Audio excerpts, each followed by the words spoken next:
Hello everyone, welcome to Disrupt Your Norm. My name is Naomi Dunn. I am an inner work coach, and this is Disrupt Your Norm, where I help you disrupt your current norm to help bring you to a better norm. And the reason I'm making this video is because I was inspired by a question that I was asked on the plane by the person sitting next to me, and so I thought I would make a little video on what he had asked me. And so this video is for those who are being hurt right now or have been hurt by somebody, and maybe they can't let go of it, and maybe they're still struggling with the pain that someone has inflicted upon them.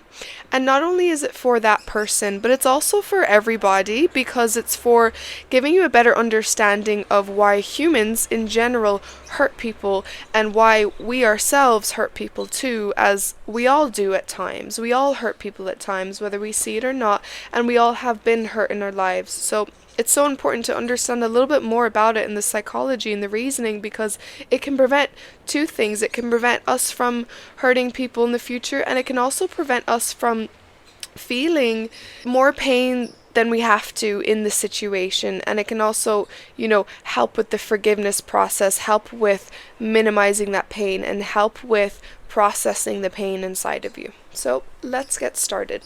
So the question the person asked me is, why is it that people hurt people in the same way that they were hurt themselves? And there are two parts to the answer of this question. And the first part is that hurt people hurt people. And this is essential to know throughout your whole life. And it's essential to always remember this, that when somebody is hurting you, it's because they are hurt themselves. And when somebody is doing something really out of pocket and really extreme and being so cruel in a certain type of way that just seems so abnormal, it's so often because they themselves have experienced so much pain, they themselves have such a dysregulated nervous system that they can barely handle even a droplet of additional stress into their life. Even though to you it may not look like stress, to that person, the level that they are at, whether it's because of their traumas or just the continuous pains they've had and never processed in their life, they react that way because of their pain. And I don't say this, of course, to minimize the pain that somebody has caused you. I don't say this to tell you to suppress what they did to you and just say it's completely fine and allow them to continue it because they're just hurt themselves. No, you have to have energetic boundaries when someone continuously attempts to hurt you, or if they hurt you in a way that is so significant, you see a part of their character. You may know for yourself, I don't necessarily think it would be wise for me to be in partnership with this person or be friends with this person. So that's where you use discernment. But what I mean by energetic boundaries is removing yourself rather than using your words to state the boundary that you are not going to tolerate the behavior. Because oftentimes when hurt people are hurting people, words don't work, and words just kind of give your mind, and you're not ego as in a narcissistic type of way, but we all have an ego. It gives our ego inside of us this feeling of, I was able to get in control of the situation, I was able to say something, but it ends up hurting us in the end, because people don't often change from the words we say. It's something they often have to learn themselves. So just knowing this off the bat, like I said, we want to process the pains, we want to feel, we want to journal, we want to go to the coach, we want to go to the therapist. If we're really feeling the pain every time we think of the person and we think of the situation, that's how you know it's unhealed.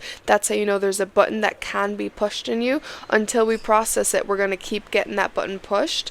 So do that, but also recognize that in life, when other people hurt us and we have this perspective of hurt people, it does eliminate a lot of pain that could come. Because when we just think that life is cruel and people are cruel and things and people are out there trying to get us and they're out there trying to hurt us, when we think this way, the amount of pain we're going to feel in that situation is more than is necessary. We can actually create it because of the perspective that people are out to get us.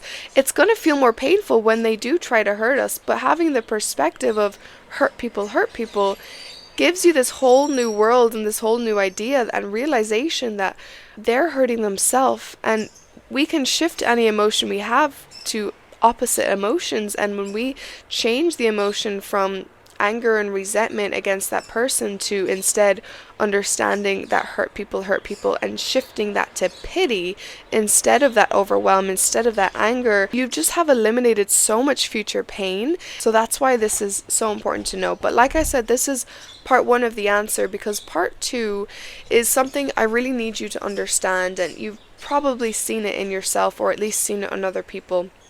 When we go through consistent abuse, when we go through certain traumas, when we go through pain in the past where we got the feeling of being out of control, what then happens when that is not processed and that is not taken care of, in the future we will often mimic and relive that exact pain in some way, shape, or form, and this time try to gain the sense of control over the situation.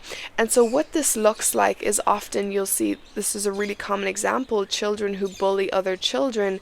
The reason they often do that is because they are being bullied in some way, shape, or form at home, and because of the pain they're feeling, the fact that they can't stand up to their parents, and the fact that they have to just take the pain, they feel immensely out of control in the situation. So how do they gain control?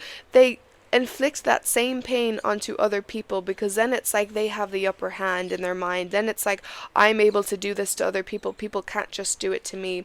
So bullying is just one common example, but there are so many. It's for every type of pain. It's for every type of abuse you can experience. Anything that made you feel out of control, or made the person that's hurting you feel out of control, they will try to relive often and mimic that in order to get that feeling of control. And so it's really often that people hurt people because of this. They're trying to get their upper hand. They're trying to take back their power. And of course, this is the most ineffective and worst way you could ever attempt to empower yourself, because it's not effective. And the person is going to deep down have this resentment and guilt and be reliving the same pains by inflicting it on you. It's just reminding them of their past. So it's horrible. It's a horrible cycle until it's seen. It's a cycle until it's seen, acknowledged, and then we can then process, or they can then process whatever they're going through that's causing them to feel that need of control, and learn to gain that sense of control in other ways, and learn to gain that sense of control by taking care of themselves, or taking care of yourself in another way, and shifting this idea that control must come from hurting someone the way that you were hurt, and shifting it to taking care of yourself in the way that you should have been cared for and loved on and appreciated, and whatever else was neglected in that situation. So please apply these perspectives, and please remove yourself if this is a continuous form of abuse or manipulation, because that is going to prevent a lot of resentment inside of you. And sometimes we subconsciously think it's good to have it because we're kind of gaining control, and we're hurting them because we're resenting them, but the reality is that it's very ineffective, and it's not actually what's going to hurt them. What's truly going to hurt if they're hurting you is when you remove yourself and they no longer have you to abuse or to manipulate. That's the best form of control you could have in this situation. And resentment, the only person it hurts is, it's not usually the other person, it's yourself. And so that's why going through these things, by processing and having these perspectives, will give the ability and make it easier to feel that peace inside of you, and to forgive the person, and to feel better within yourself. Because just holding on to the pain, just holding on to the anger, just holding on to that resentment, it's going to decrease your quality of life. And it's not hurting them, it's hurting you, it's hurting your well-being, and it's hurting the life that you could be living. So yeah, I hope this helped you. Please apply it. Please remember it. I'm sure you will, because it'll come up for you again. You'll be hurt again by somebody, or you'll hurt somebody else, and you'll remember, oh yes, they're hurting themselves, or I'm hurting myself. Where am I hurting? How can I process this pain so I stop hurting other people in this way and stop reliving it? So yes, thank you very much for watching. I really appreciate you, and I will see you guys next time. Bye, you guys.